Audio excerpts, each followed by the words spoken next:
Le prophète Muhammad a établi plusieurs pactes et traités avec des non-musulmans au cours de sa mission prophétique.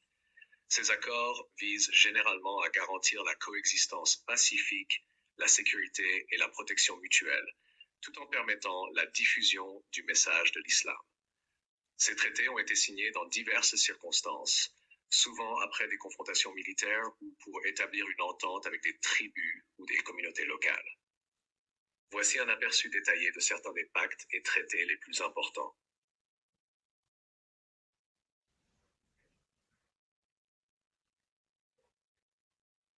La Constitution de Médine, 622, contexte. Lorsque le prophète un homme émigra à Médine en 622 l'Hégire, la ville était habitée par plusieurs tribus, comprenant à la fois des musulmans, des juifs et des païens. Pour établir une société stable et pacifique, le prophète proposa un pacte qui devint connu sous le nom de la Constitution de Médine, ou Saïfa. Ce pacte visait à garantir une coexistence harmonieuse entre les différentes communautés de Médine, à assurer la justice et la protection collective, et à promouvoir la solidarité entre les tribus contre toute agression extérieure.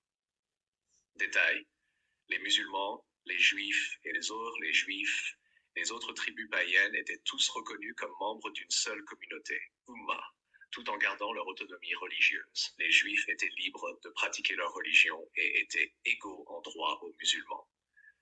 Chaque groupe devait se protéger mutuellement contre toute agression extérieure. En cas de conflit interne, les différends devaient être réglés selon des procédures équitables. Toute attaque contre Médine devait être défendue collectivement. Conséquences. La Constitution de Médine est souvent citée comme un modèle de pluralisme et de tolérance religieuse. Elle permit de stabiliser la ville et de créer une base solide pour l'expansion de la communauté musulmane. Cependant, certaines tribus juives, comme les Banu Qurayza, Banu Kainuka et Banu Nadir, violèrent plus tard cet accord, ce qui conduisit à des conflits et à leur expulsion.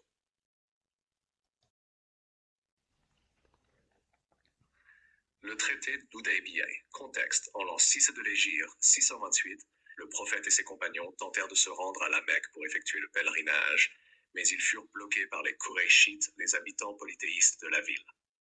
Après des négociations, un traité fut conclu à Hudaybiyah, près de la Mecque.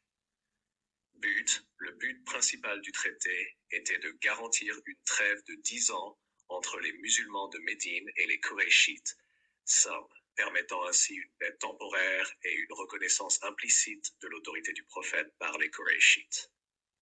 Détail. Les musulmans devaient retourner à Médine cette année-là sans accomplir le pèlerinage, mais ils pouvaient revenir l'année suivante. Une trêve de 10 ans fut établie, durant laquelle ni les musulmans ni les Qurayshites ne pouvaient s'attaquer. Les tribus arabes pouvaient choisir librement de s'allier avec les musulmans ou avec les Qurayshites. Si un musulman quittait Médine pour rejoindre les Qurayshites, il ne serait pas renvoyé à Médine. Mais si un Qurayshite se rendait à Médine, il devait être renvoyé à la Mecque. Conséquences. Bien que certains musulmans considéraient le traité comme une concession désavantageuse, il permit une période de paix qui profita finalement aux musulmans. Le prophète utilisa ce temps pour propager pacifiquement l'islam, et beaucoup de conversions eurent lieu. De plus, la violation du traité par les Qurayshites à Assit 2 ans plus tard donna au prophète une raison légitime de marcher sur la Mecque, menant à sa conquête pacifique en 130.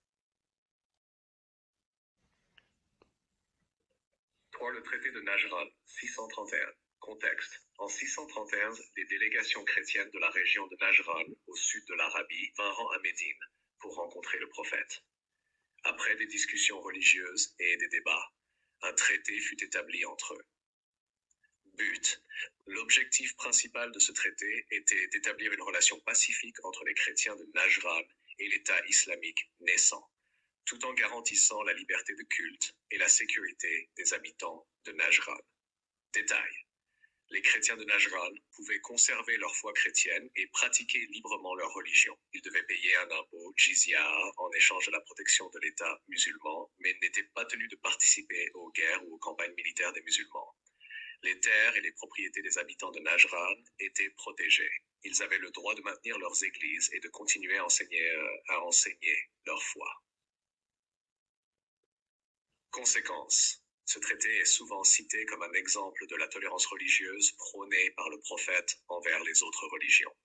Il permit aux chrétiens de Najran de continuer à pratiquer leur foi tout en vivant sous l'autorité musulmane, et cela contribua à stabiliser les relations entre musulmans et chrétiens dans la région.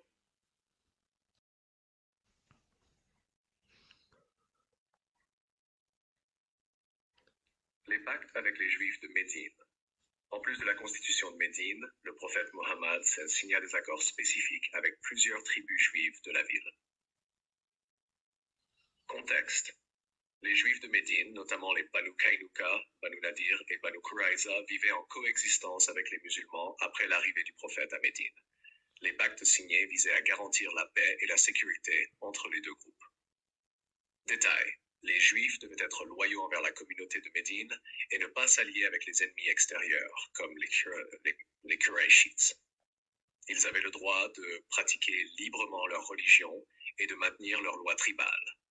Les deux communautés devaient se soutenir mutuellement en cas d'agression extérieure. Conséquence. Malheureusement, les relations entre les musulmans et certaines tribus juives se dégradèrent au fil du temps. Plusieurs tribus juives furent accusées de trahison en s'alliant avec les ennemis des musulmans, notamment lors du siège de Médine par les Qurayshites en 627. Cela conduisit à des conflits violents, à l'exil de certaines tribus comme les Banu Nadir et Banu Kainuka, et à l'exécution des Banu Qurayza pour trahison.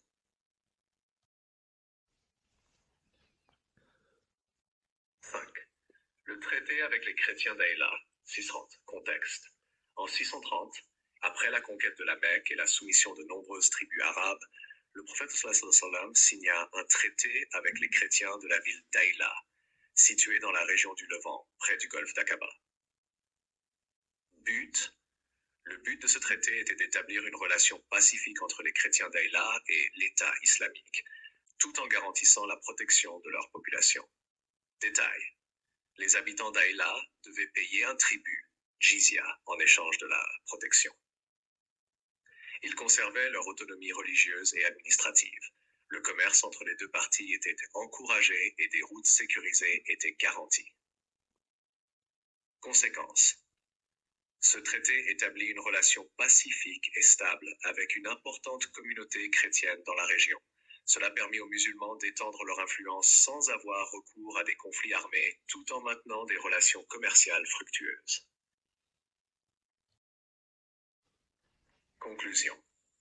Les pactes et traités signés par le prophète Mohammed avec les non-musulmans démontrent sa stratégie pragmatique et son engagement en faveur de la coexistence pacifique. Il montre également l'importance qu'il accordait à la justice, à la protection des minorités religieuses et à la stabilisation de la société.